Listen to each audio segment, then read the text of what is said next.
আসসালামু আলাইকুম। ওয়ালাইকুম আসসালাম। আহ, প্রিয় দর্শক, আপনারা জানেন দেশের একটা কঠিন সময়ে পার করছে রাজনীতি। যদিও তার কিছুটা সুবাতাস বইতে শুরু করেছে আজকে দুপুর বিকেল থেকেই। যাই হোক, আমার সাথে গুরুত্বপূর্ণ তিনজন অতিথি আছেন। হাসান স্যারের কাছ থেকে জেনে আসি, স্যার এখনো কি অবস্থা, কি মানে এই যে সেনাবাহিনী নিয়ে আমাদের তো এত আলোচনা কখনো হয় নাই, যে আমাদের সেনাপ্রধান সাহেব উনি একবার এই বক্তব্য দিচ্ছেন, একবার হাসনাতকে ডেকে নিয়ে বলছেন আওয়ামী লীগকে রাখতে হবে, রিফাইন আওয়ামী লীগ আনতে হবে, আবার আওয়ামী লীগ নিষিদ্ধের সময় ওনার মতামত আসে। মানে ওনার এত মতামত কেন? মানে আমাদের দেশে পলিটিক্সে যদি কোনো সময় সরকার দখলও করে নেয় সেনাবাহিনী, তারপরে এত আলোচনা করেন নাই, মানে উনি দখলে নেওয়ার আগে এত ধরনের আলোচনা সমালোচনা এইসবের জন্ম দিচ্ছেন কেন? গত কয়েকদিন ধরে আর কি, গত 24-48 ঘন্টার উপরে একটা টেনশন চলছে সারা দেশব্যাপী। বিশেষ করে রাত হলেই এই টেনশনটা বাড়ে, কেননা আমাদের পার্শ্ববর্তী দেশের মিডিয়া এত অ্যাক্টিভ এবং তারা কাল্পনিক চালিয়ে যাচ্ছে। এই গুজবের কারণে মানুষ আরো বেশি আতঙ্কের মধ্যে রয়েছে বা চিন্তার মধ্যে রয়েছে। বাট যেটা আমরা দেখলাম, সেনাপ্রধানের যে বক্তব্য ছিল, সেই বক্তব্যটা যেভাবে মিডিয়াতে, সোশ্যাল মিডিয়াতে এসছে, আমাদের ব্যক্তিগত ধারণা হচ্ছে এটা একটা স্টেজ ম্যানেজড সেটআপ ছিল। উনি বক্তব্য দিয়েছেন খুব সংক্ষিপ্ত, তারপরে বিভিন্ন সাবজেক্টের উপরে প্রশ্ন এসেছে। সেই প্রশ্নগুলোর উত্তর সার্বিক বিষয়টাকে, দেশের সবকিছু যা সরকার সম্পৃক্ত এবং বেশিরভাগই সেনাবাহিনীর দায়িত্বের বা যারা প্রশ্ন করেছেন তাদের দায়িত্বের বাইরে পড়ে, আইন শৃঙ্খলা বিষয় ব্যতীত। সেই হিসেবে আমি মনে করি যে প্রশ্নটাও হয়তো সেট আপ করা ছিল যাতে উত্তরগুলা পছন্দ মতো দেওয়া যায়, এবং সার্বিক বিষয়টা, বক্তব্যের সারমর্মটা যেটা বেরিয়েছে চুম্বক অংশ হিসেবে সকল মিডিয়াতে আমরা দেখলাম একই কথা প্রচার হয়েছে। এটার থেকে আমরা বরং ধারণা করছি যে এটা একটা স্টেজ ম্যানেজ গেম ছিল, এবং যেটা জনমনের ব্যাপক প্রতিক্রিয়া সৃষ্টি করেছে। এবং সেই পরিপ্রেক্ষিতে আমরা আশা করছিলাম যে অবশ্যই সেনা সদর দপ্তর থেকে কোনো মন্তব্য আসবে, এবং সেটা দেরিতে হলেও এসেছে, এবং গুজবের কান দেওয়া থেকে বিরত থাকতে সবাইকে অনুরোধ করা হয়েছে। আমরা আশা করব যে যেটা সোশ্যাল মিডিয়াতে বেরিয়েছে সেটা সঠিক না, বা সেনাবাহিনী তাদের ক্ষমতার বাইরে কখনো স্টেপ আউট করার চেষ্টা করে নাই। আমি এই প্রসঙ্গে একটা বিষয় অবতারণা করতে চাচ্ছি। 1996 সালের মেতে যখন একটা তত্ত্বাবধায়ক সরকার ছিল, বিএনপি সরকার ক্ষমতা ছেড়ে দিয়েছে এবং ইলেকশন হবে, এই মুহূর্তে জেনারেল নাসিম তখন বিএনপিরই নির্বাচিত সেনাপ্রধান ছিলেন, এবং উনি বেশ কিছুদিন ধরেই চেষ্টা করছিলেন, এবং আমরা যতদূর জানি সেটা আমাদের পার্শ্ববর্তী দেশের, যেটা আমরা উলফল্যান্ড বলি, উলফল্যান্ডের মদতেই কাজটা উনি করছিলেন বেশ কিছু ওনার ঘনিষ্ঠ অফিসারদেরকে দিয়ে। সেই প্রসঙ্গে আমাদের যেটা অভিজ্ঞতা, 96 সালের পরে সেনাবাহিনী প্রফেশনালিজম অনেক হারিয়েছে, অনেক বেশি বিভিন্ন ধরনের কাজে মনোনিবেশ করেছে। সেই পরিপ্রেক্ষিতে আমি মনে করি ভবিষ্যতে সেনাবাহিনী ক্ষুদ্র গোষ্ঠী যে কোনো রকম বিশৃঙ্খলা সৃষ্টি করতে পারবে, বাট সমন্বিতভাবে কোনো মার্শাল ল বা জরুরি আইন জারি করে দেশকে সামলাতে পারবে বলে আমার যথেষ্ট সন্দেহ আছে।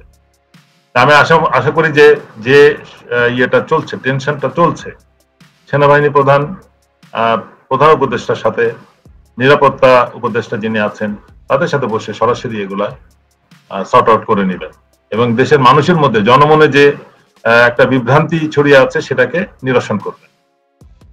একটা জিনিস খেয়াল রাখতে হবে যে 96 সালে কিন্তু জনগণ এটার সাথে সম্পৃক্ত ছিল না। সশস্ত্র বাহিনীর দুইটা অংশ এবং সরকার, তত্ত্বাবধায়ক সরকার ছিল। এখন কিন্তু জনগণ যথেষ্ট সচেতন, এবং গত 16 বছরের অত্যাচার অবিচার তারা ভুলে নাই। সেই পরিপ্রেক্ষিতে যে কোনো ধরনের অ্যাডভেঞ্চার আমি মনে করি যে জনগণই তড়িৎ রুখে দাঁড়াবে, এবং সশস্ত্র বাহিনী আরো বিব্রত হবে। আমরা যেখানে অগস্টের পর থেকে সংগ্রাম করছি যে সশস্ত্র বাহিনী তার হারানো সম্মান ফিরে পাক, যারা গত 16 বছরে অন্যায় অবিচার গুম খুনের সাথে জড়িত, দুর্নীতির সাথে জড়িত ছিল, তাদেরকে তদন্ত বিচারের আওতায় না হোক, সেটা আমরা এখনো সফল হইনি। গত 16 বছরে যারা অফিসাররা যারা চাকরি হারিয়েছে অন্যায়ভাবে, তাদেরও কোনো সুবিচার হয়নি। একজন শাস্তিপ্রাপ্ত আমাদের সাথে বসা রয়েছে, দালাল কিছু তাদেরকে কনসিডার করা হয়েছে, যারা কথা বলছে তাদেরকে এই রিভিউর আওতার বাইরে রাখা হয়েছে, এবং বিভিন্নভাবে হুমকি ধামকি এবং সর্বশেষ যেটা আমার উপরে চলছে সেটা আপনিও জানেন, যে আপনার স্বাভাবিক যেটা চলে, চরিত্র হননের প্রচেষ্টা, বিভিন্নভাবে সম্মানহানির প্রচেষ্টা চলছে। এই ব্যাপারে জনগণ সব জানে, সেনাবাহিনীতে যারা আমার সাথে চাকরি করেছে সবাই জানে। আমি মনে করি এগুলা সফল হবে না। সবাইকে প্রফেশনালি প্রবলেম গুলো হ্যান্ডেল করা উচিত, এবং সরকারের কাজ করবে, সেনাবাহিনীর কাজ করবে, সেনাবাহিনী যেন উপরে স্টেপ না করে। ধন্যবাদ। জি আসিফ ভাই, আপনার কাছে আমার একটা কোশ্চেন, যে ধরেন এই যে সেনাবাহিনীর এই মুহূর্তে আমি ওনাদের বিভিন্ন আলোচনায়, সবশেষ যেই আলোচনা উনি অফিসারদেরকে যখন অ্যাড্রেস করেছেন, সেখানে তিনি একটা কথা বলেছেন জোরালো ভাবে, যে ইউনূস সরকার হচ্ছে কি আপনার দিয়ে দিচ্ছে, এই কি বলে, করিডোর দিয়ে দিচ্ছে। তো আমি স্যার আপনার কাছে জানতে চাই, যে আপনিও হিলটেক্টে আপনি কাজ করেছেন, সেখানে কমেন্ট করেছেন, মানে আপনার কি মনে হয় যে পাহাড়ে সেনাবাহিনীর যা করা দরকার, মানে উনি যে এত দেশপ্রেম দেখাচ্ছেন যে করিডোর হলে দেশ হয়ে যাবে, এই মুহূর্তে পাহাড়ের যে অবস্থাটা আছে সেটা কি ঠিক মতো চলছে কিনা আপনার মনে হয়? সেনাবাহিনী তার দায়িত্বটা পালন করছে কিনা?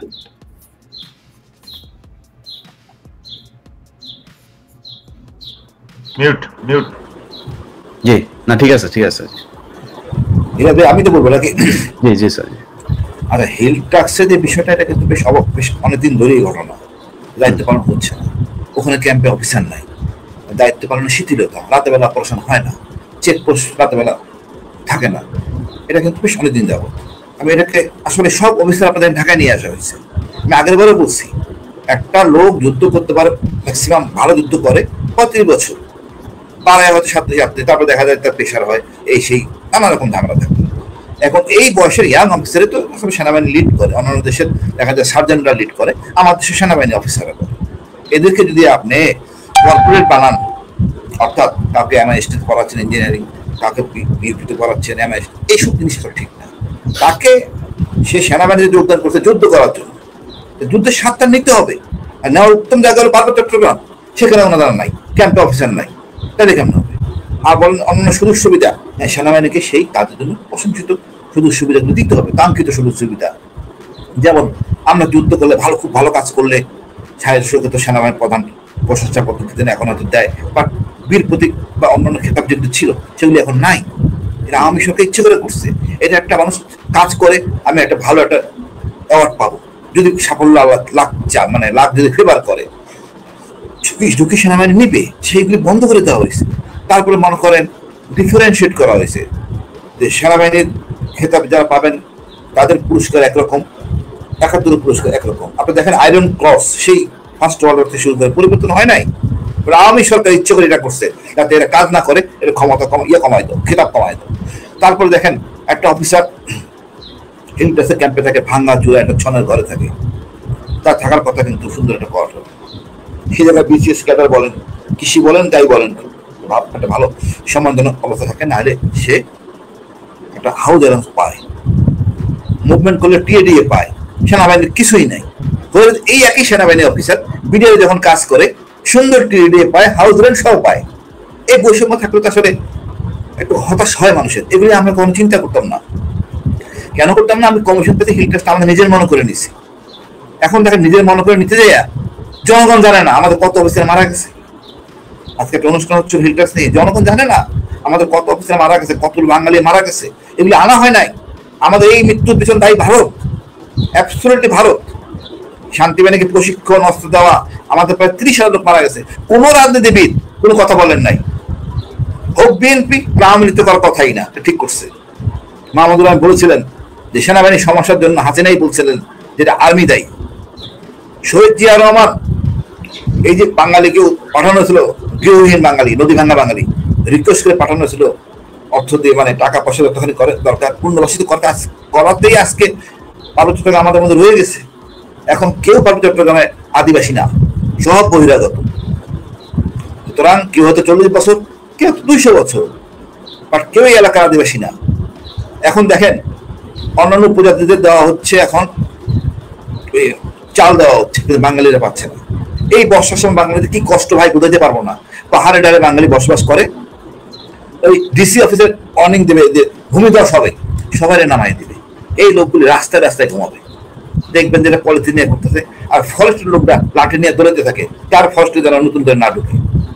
এটা মানুষ, বাংলাদেশের নাগরিক, ও যুদ্ধ না করবে ৭১, দাদা যুদ্ধ করছে, ওর বাঁচে থাকার অধিকার আছে। কিন্তু আমরা কতটুকু করতেছি, কিছুই করিনি। মানে খুবই লজ্জা, খুবই লজ্জা। ইলিয়াস ভাই বুঝতে পারবো না পাহাড়ে বাঙালিরা কি কষ্ট করে। আপনি বলা নাই করা নাই, কদিন আগে সরকার ইউপিডিএফের সাথে বৈঠক করছে। আমি এটা বল, আমি এখন এই জায়গায় বলছি বিরোধিতা করি, বাট আমি মনে করি এটা দরকার আছে। জিএসএস এর সাথে করবে, ইউপিডিএফ জিএসএস ব্যালেন্স নালে সমস্যা। এখন পাহাড়ে তো শুধু চাকমা থাকে না, মারমা শুধু থাকে না, ত্রিপুরা থাকে না, আরো 11টা জাতি বসবাস করে। তাদের প্রতিনিধি কই, তাদের লোকজন কই? তারা তো 1 পয়সা সরকারের সুবিধা পায় না।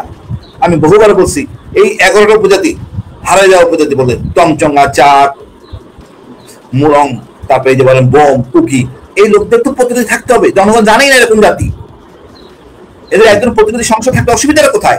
বেতন ছাড়াই থাকবে, তার প্রতিনিধিত্ব করবে। আপনি প্রতিনিধি ওন যদি না করেন, তারা কোথায় যাবে? এদের সবাইকে ওন করতে হবে, তারপর সব স্টেক হোল্ডারদের বসতে হবে, তোমাদের কিভাবে তোমাদের সমস্যার সমাধান করা যায়। আমরা তা করি না, আসলে সমস্যার সমাধান করতে চাচ্ছি না।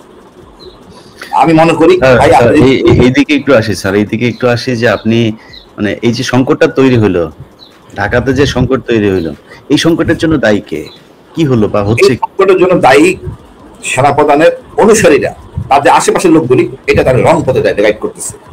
একজন সেনাপ্রধান জানেন না, উনি সব ফেসবুক দেখেন না, তেমন পড়েন না, ডিসকভার, তাদের সহযোগীরা আছে, ভুল পথে গাইড করতেছে। আমার খেয়াল আছে সাল 96 কথা বলছেন, আমি তার মিলিটারি অফিসে থাকা থেকে আমি কিন্তু খেপে গেছিলাম খালেদা জিয়ার উপরে, কেন আমার সেনাপ্রধানকে বের করে দেওয়া হলো। ছোট্ট কথা, তার মেজর। বাট এই কাজটাকে, এটা গণতান্ত্রিক প্রক্রিয়া, এটা গ্রহণযোগ্য না। আমিও ভুল, আজকে যেটা হইতেছে এটাও ভুল। সেনাপ্রধান এসে কথা বলতে পারেন না। উনি যদি সেনাবাহিনী প্রধান ওনার অফিসারের সাথে কথা বলেন, আমি বলবো তার ব্যর্থতা, কেন এই তত্ত্বগুলো বাইরে গেল। আর সে নিয়ে থাকে সেটা ভিন্ন কথা, তাহলে উনি প্রচন্ড ভুল করে ফেললেন। অর্থাৎ সেনাপ্রধান দাবি করেন একটা প্যাট্রিয়টেড আর্মি, সেটা না। তার সাথে একমত না। জনগণের পারসেপশন কি দাঁড়াইছে, আর্মির প্রতি নেগেটিভ হয়েছে উপর। আমি মনে করি সেনাপ্রধান যাই করুক, উনি 5 তারিখে এই বিপ্লবের শেষের দিকে হলো উনি আমাদের দলের, আমাদের বিপ্লবের সাথে ছিলেন, এই জন্যই প্রশংসিত। বাট ওনার যদি কিছু কাজ করেন যেটা রাষ্ট্র পরিচালনার ক্ষতিকর, তাহলে ভুল।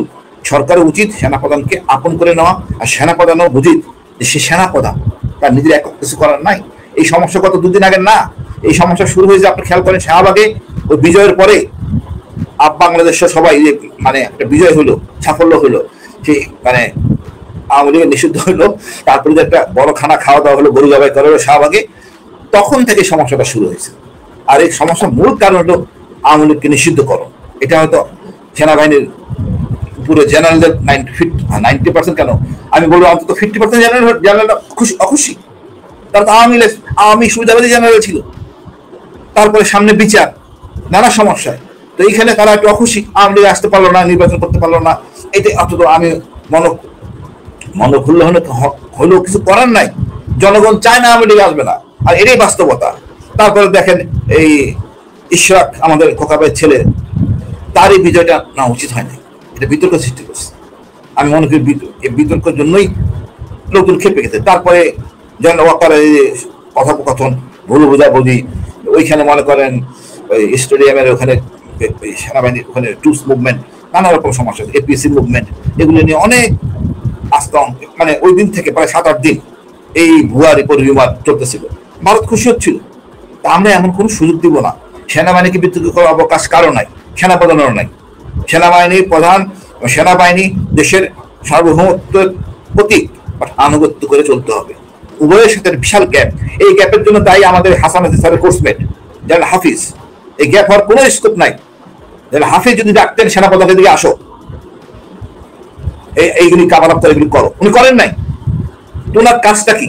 উনি সকল সমস্যার স্রষ্টা। নাহলে তো মানে উপদেষ্টা, প্রধান উপদেষ্টা খুব ব্যস্ত মানুষ, ডিফেন্স মিনিস্টার, উনার প্রধান হাতে তো সেনাপ্রধান, উনি সাথে নিয়ে উনি চলবেন, উনি চলেন নাই। আর না চলার কারণ হলো আর একটা জিনিস বললি, ধরেন মানে প্রধান উপদেষ্টা কিছুই বুঝেন না, উনি খালি বিদেশে কিছুই বুঝেন না। মানে এই দেশের সারা দেশের মানুষ একটা জায়গায় যদি বলি, ধরেন ফারুকির কেউ চায় নাই, সারা দেশে তোলপাড় হলো, মানে ওনার জোর করে ওনারে বসাইতে হবে। ধরেন আপনি ইশরাকের কথা যেটা বললেন, আমি নিজে ইশরাকের পক্ষে পোস্ট দিয়েছি যে ইশরাককে যারা দিচ্ছে না তারা স্বৈরাচারের দোষর। এটা কেন দিয়েছি যে আর ভাই সব জায়গাতেই তো বাই চয়েস আপনি নিয়ে বসাচ্ছেন। হ্যাঁ হ্যাঁ ঠিক আছে, এটা তো ইলেকশনের মাধ্যমে আসেনি। তো উনি চাচ্ছে ও তো এই আন্দোলনের সময় ছিল, মাঠে ছিল, তোরে বসাইলে সমস্যা কি? ওরে কোর্ট থেকে আর আইটাই দিয়ে আইনা বসাইতে হবে দরকার নেই। কিন্তু পরিস্থিতিটা যখন এই পর্যায়ে গেল, তখন আমি নিজে ইশরাককে বলেছি যে ভাই সোশ্যাল মিডিয়া বোধহয় আপনার বিরুদ্ধে চলে যাচ্ছে, মানুষ মনে হয় আপনার বিরুদ্ধে, আমি তাকে বলেছি। তো এখন ধরেন এই যে কাজগুলো করা হইলো, এই সব মিলায় যদি নাকি আপনি চিন্তা করেন যে সরকার যে সিদ্ধান্তটা যখন দেখলো যে বিএনপি এরকম করছে, ঠিক আছে বসায় দিলেই পারতো ইশরাককে, মানে তারাই এরকম করলো কেন? মানে এখানে কি সরকারের এই তথ্যগুলো কে দিবে? ডিজিএনএসআই, ডিজিএফআই তারা দেয় নাই।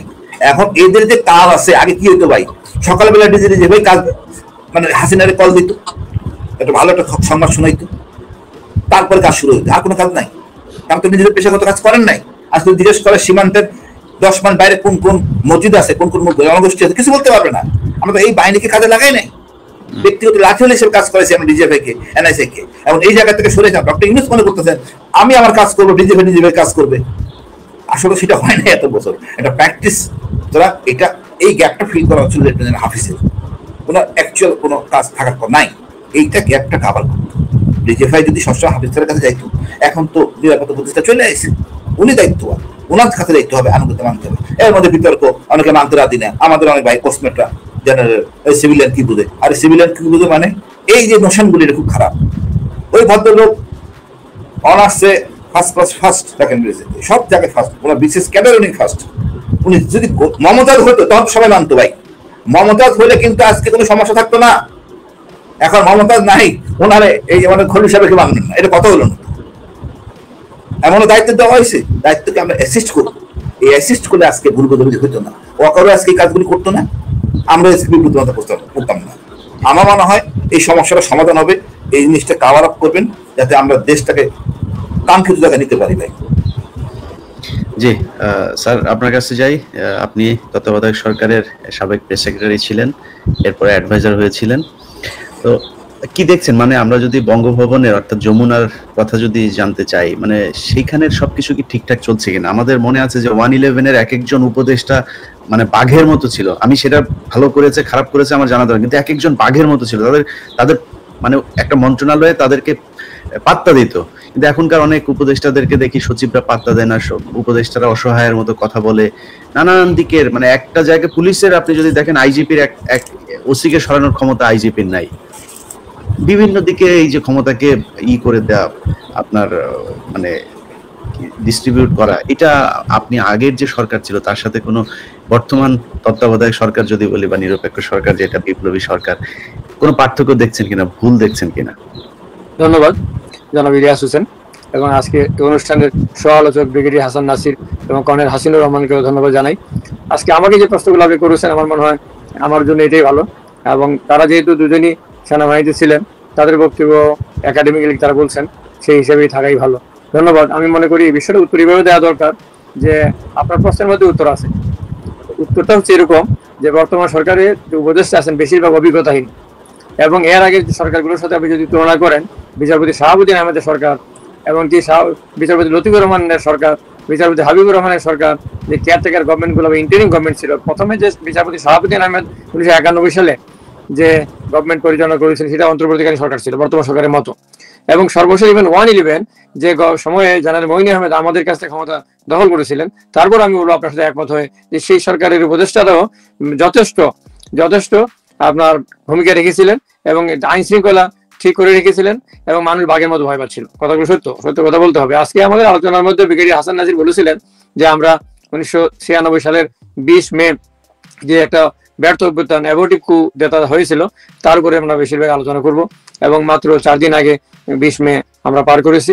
এরপরে বাংলাদেশে আমি একটা জিনিস এই প্রসঙ্গে বলার প্রয়োজন মনে করি যে সশস্ত্র বাহিনী, বাংলাদেশ আর্ম ফোর্সেস যে ভূমিকা আমাদের মুক্তিযুদ্ধে বা স্বাধীনতা যুদ্ধে রেখেছে, পরবর্তীকালে রেখেছে, প্রত্যেক সরকার পরিবর্তনে ভালো এবং মন্দ, কখনো কখনো ভালো কাজে, কখনো মন্দ কাজে বা খারাপ কাজে সেনাবাহিনী ব্যবহৃত হয়েছে বা সেনাবাহিনীর কমান্ডাররা এর মধ্যে যুক্ত হয়েছেন। সেই হিসেবে আমরা যদি ধরে নেই 1971 সালে জেনারেল মোহাম্মদ আতাউর গনি উসমানী, বাংলাদেশের প্রথম জেনারেল, সর্বাধিনায়ক, স্বাধীনতা যুদ্ধের সর্বাধিনায়ক, বাংলাদেশের মুক্তিযুদ্ধের সর্বাধিনায়ক, শুধুমাত্র সেনাবাহিনীর বা সশস্ত্র বাহিনীর সর্বাধিনায়ক না। এখানে ভুল বা শুদ্ধ হয়েছে এটা বলার সুযোগ না, এই কারণে যে তখন আমরা হেফাজত ওয়েতে আমরা স্বাধীনতা যুদ্ধ শুরু করেছিলাম এবং জেনারেল উসমানীকে এটা কনফার্ম করা হয়েছিল। অস্থায়ী সরকার 1971 সালে মুজিবনগরের আমর কানুন থেকে তাকে মুক্তিযুদ্ধের সর্বাধিনায়ক, মুক্তি বাহিনীর সর্বাধিনায়ক তাকে করেছিল এবং তার সমস্ত মুক্তিযুদ্ধ সার্টিফিকেট গুলোতে এইভাবে ছিল, আছে পুরোনো সার্টিফিকেট গুলোতে। তো সেই সময় 71 সালে 11টা সেক্টরে বাংলাদেশকে ভাগ করা হয়েছিল। তেলিয়াপাড়াতে সেক্টর কমান্ডার মিটিং করে জেনারেল উসমানী যেভাবে বাংলাদেশ স্বাধীনতা যুদ্ধে দায়িত্ব নিয়েছিলেন, সেটা ভারত যদি আমাদের সহযোগিতা নাও করতো, একটু সময় বেশি লাগতো, বাংলাদেশ স্বাধীন হতো। কথাটা ফ্রেম করার জন্য সংক্ষেপে নিয়ে যাচ্ছি। এরপর 1975 সালে বাংলাদেশ সেনাবাহিনীর যে ভূমিকা এবং বাংলাদেশ সেনাবাহিনী বিদেশি আগ্রাসন থেকে বাংলাদেশকে রক্ষা করলো। তারপরে আপনি চলে আসেন 1990 সালে, যে সেনাবাহিনীর প্রধান জেনারেল হোসেন মোহাম্মদ এরশাদ 15 বছর ক্ষমতা থাকার পর যখন আন্দোলনের মাধ্যমে 1987 সালে সরকার পরিবর্তন হলো না, যেহেতু সেনাপ্রধান বা সেনাবাহিনী সরকারের পক্ষে ছিল, যখন সেনাবাহিনী এবং সেনা প্রধান 1990 সালে জেনারেল নুরুদ্দিন খানের নেতৃত্বে সরকারের পক্ষ থেকে সাপোর্ট উইথড্র করার পরে সরকার পরিবর্তন হয়ে গেল। আমরা সেই সময় কাছাকাছি আন্দোলনে ছিলাম, আমি এটাও শর্ট করছি। এরপরে আমরা যদি 96 সালের 20 মের যে কু হয়েছিল, যে কুদাতা জেনারেল আবু সালেম আহমদ নাসিম বীর বিক্রম, তার সাথে আমার ব্যক্তিগত সম্পর্ক ভালো ছিল, কিন্তু তিনি একটা কথা আমাকে প্রায় বলতেন বঙ্গভবনের বিভিন্ন রিসেপশনে, স্বাধীনতা যুদ্ধ বিজয়, স্বাধীনতা দিবস, বিজয় দিবস সহ বিভিন্ন অনুষ্ঠানে বলতেন যে I will be another Zia Rahman. আমি বলতাম তাকে যে আপনি আনাদার জিয়া রহমান হবেন কি হবেন না, অনলি আল্লাহ নোজ। বিষয়টা হচ্ছে যে এখানে এইভাবে আপনি কথাগুলো পাবলিক মিটিং এ, আমি তো একা কথাগুলো বলছি আপনাদের কয়েকজনকে, এইভাবে না বলাই ভালো। অর্থাৎ একটু আগে ব্রিগেডিয়ার হাসান নাসির বলছিলেন যে 96 সালের 20 মের কুর আগে কিন্তু জানাজানি হয়ে গেছিল অনেক আগে থেকে। এমনকি টিএনটির চেয়ারম্যান জেনারেল নাসিমের মামা এম এ চৌধুরীকে বেগম জিয়ার হাত দিয়ে, প্রধানমন্ত্রী বেগম জিয়ার হাত দিয়ে সেখানে বসানো হয়েছিল। কেন? তার হাতে টেলিফোন ইন্টারসেপ্ট করা হবে গুরুত্বপূর্ণ লোকদের, সেটা করা হয়েছিল। এবং আমি সেদিন দৈনিক দিনকালে ব্রিগেড জেনারেল নাসিমের যে কথোপকথন বাংলাদেশের কোনো পত্রিকা সেদিন সাহস করে নাই, আমরা সেদিন সেই পত্রিকাতে জেনারেল নাসিমের ক্যাসেট কেলেঙ্কারি প্রকাশ করেছিলাম, আমাদের বোমা মেরে অফিস উড়িয়ে দেওয়ার হুমকি দেওয়া হয়েছিল, সেটা ফেস করেছিলাম আল্লাহ রহমতে। যাই হোক, বিএনপিকে বলা হয়েছিল এবং জেনারেল নুরুদ্দিন খান যখন সেনাবাহিনী প্রধান ছিলেন, 49 জন ব্রিগেডিয়ার কর্নেলের চাকরি চলে যায়। নুরুদ্দিন খান গলফ ক্লাবে গলফ খেলেন, তাদেরকে অফিসাররা ফোন করে বলেন, জেনারেল নুরুদ্দিন খানকে অফিসাররা ফোন করে বলে, স্যার আমার তো চাকরি নাই। বলে কি বলো? আমি তো জানি না, ফাইল তো আমার মাধ্যমে আসে নাই। জেনারেল নাসিম তখন ডিজি ছিলেন, তাকে এতই বিশ্বাস করা হয়েছিল, তার মাধ্যমে সব ফাইল যেত, তিনি এইভাবে ফাইল সাইন করে নিয়ে আসতেন। অনেক ঘটনা ঘটেছে, মানে এরপর যেটা হয়েছে নাসিম ক্ষমতা দখল করবেন বিশ্বাস করা হয়নি। এখন যদি এরপরে আমি চলে আসি 2007 সালে, আমি যখন রাষ্ট্র ক্ষমতা ছিলাম, যখন জেনারেল মইনু আহমেদ ক্ষমতা দখল করেছিলেন, সেটা আমি সংক্ষেপ করব। তখন বলা হয়েছিল রাজনৈতিক সরকারকে, নির্বাচিত সরকারকে আমি বলেছিলাম, এবং আমি শীর্ষস্থানে 5 পাতার আমার হাতের লেখা কাগজ দিয়েছিলাম যে জেনারেল মইনু আহমেদকে যাতে সেনাপ্রধান না করা হয়। তারপরে করা হয়েছিল, কিন্তু পরবর্তীতে যখন আমার হাতে পূর্ণ ক্ষমতা আসলো, তখন আমাকে তাকে বাদ দিতে দেওয়া হয়নি এবং সেনাবাহিনীতে কোনো বাদ দিতে দেওয়া হয়নি কাউকে। এবং এই যে বিষয়গুলো এগুলো করা হয়েছে, এখানে ভালো মন্দ খারাপ কারো বিরুদ্ধে পক্ষে আমি কিছুই বলছি না, আমি ফ্যাক্ট গুলো বললাম সংক্ষেপে।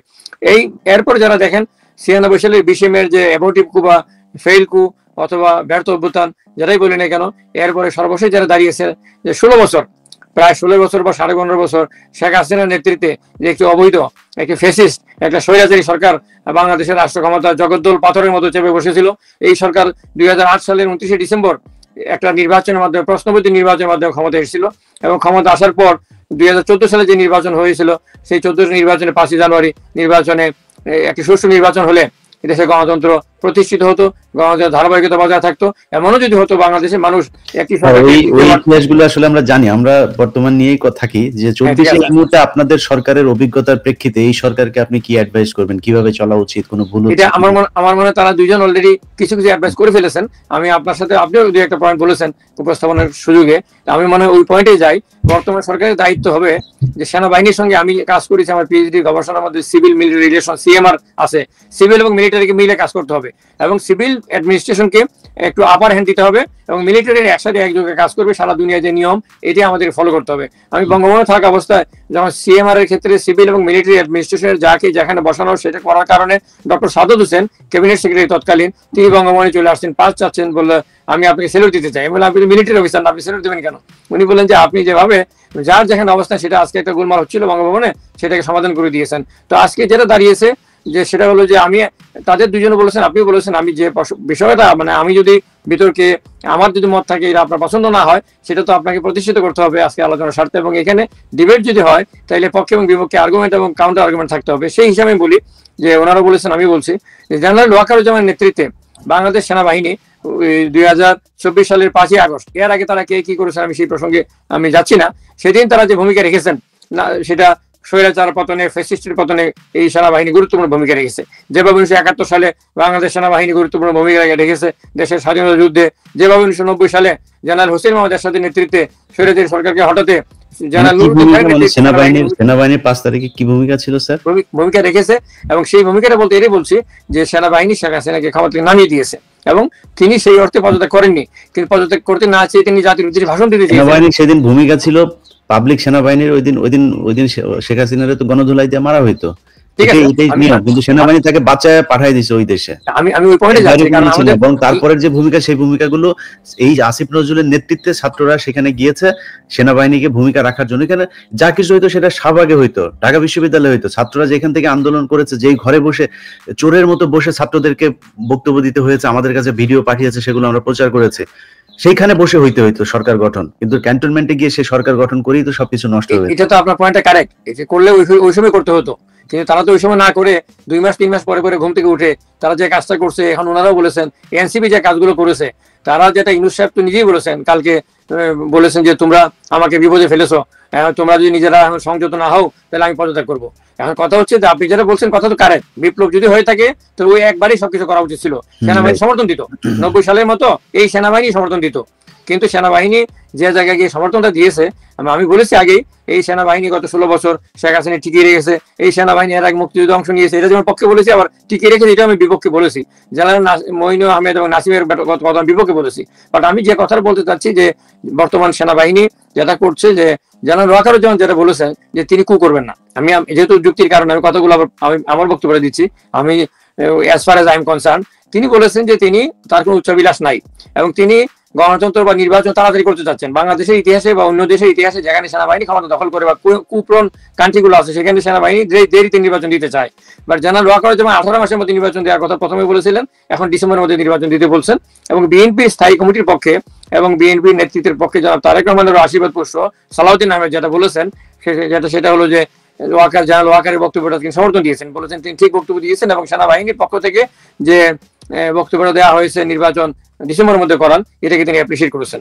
আর মতিউর রহমান চৌধুরী গতকালকে মানব জীবনে লিখেছেন জেনারেল ওয়াকারুজ্জামানের বক্তব্যের পক্ষে এবং বলেছেন 4 জন ভেতরে আর 3 জন বাইরে থেকে বর্তমান সরকারকে, ডক্টর ইউনূস সরকারকে ক্ষতির দিকে ঠেলে দিয়েছে। আরেকটা বিষয় হচ্ছে, আমি আপনার দৃষ্টি আকর্ষণ করি আপনাদের 3 জনেরই, সেটা হচ্ছে যে মানব জীবনে কালকে লিখেছে, আমি সেই কথাই বলছি যে পররাষ্ট্র উপদেষ্টা বলেছিলেন, নিশ্চয়ই আপনাদের মনে পড়ে, কিছুদিন আগে 10 দিন আগে বলেছিলেন যে নীতিগতভাবে আমরা মানবিক করিডোর দেওয়ার সিদ্ধান্ত নিয়েছি।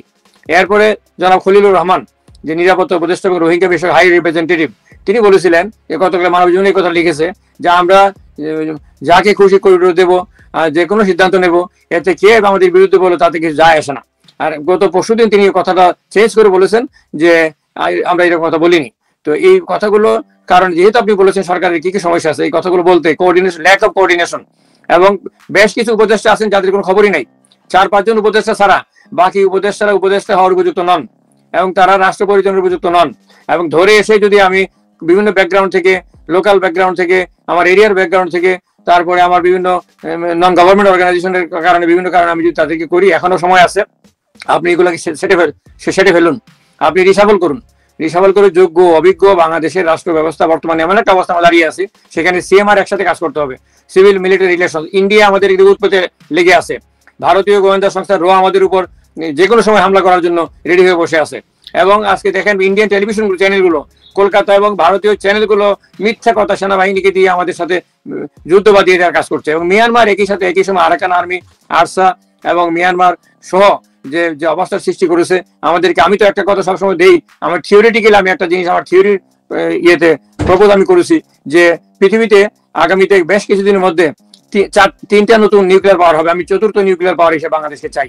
কেন চাই? বাংলাদেশের ডিটারেন্ট হবে নিউক্লিয়ার পাওয়ার, এবং সৌদি আরব এবং ইরান দুইটাই নিউক্লিয়ার পাওয়ারের দ্বার প্রান্তে আছে, এবং ব্যালেন্স চেক এন্ড ব্যালেন্স দুইটাই নিউক্লিয়ার পাওয়ার হয়ে যাবে। যেভাবে ইন্ডিয়া এবং পাকিস্তান একই সাথে চেক এন্ড ব্যালেন্সের জন্য নিউক্লিয়ার পাওয়ার জন্য হলো পৃথিবী মেনে নিয়েছিল, একইভাবে টার্কিও নিউক্লিয়ার পাওয়ার কাছাকাছি আছে, যদিও টার্কিতে আমেরিকান ঘাঁটি আছে, কাতার আমেরিকান ঘাঁটি আছে।